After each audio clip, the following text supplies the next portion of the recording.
বন্ধুরা তোমরা কি ভিডিওটা ভালো করে দেখো, তারপর আমরা এর ফানি কমেন্ট পড়বো।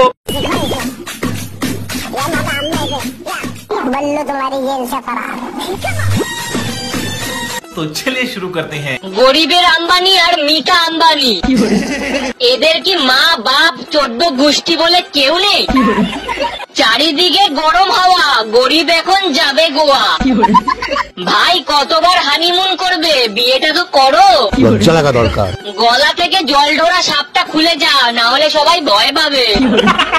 আরে বাবা, মাক্স মামুনি রকেটে উঠেছে, গোয়া গিয়ে খেলা হবে। মাস্কটা খুলে ওঠ, না হলে ওখান থেকে সোজা লকআপে নিয়ে চলে যাবে আতঙ্কবাদী ভেবে। এরোপ্লেনের ভিডিওটা গুগল থেকে ডাউনলোড করা, জানি আমি। মেয়েটার বাড়ির লোক তোকে কিছু বলে না, হুট করে যখন তখন সারপ্রাইজ দিতে চলে আসিস। ও বাবা, গরিবের আম্বানি গোয়া যাচ্ছে।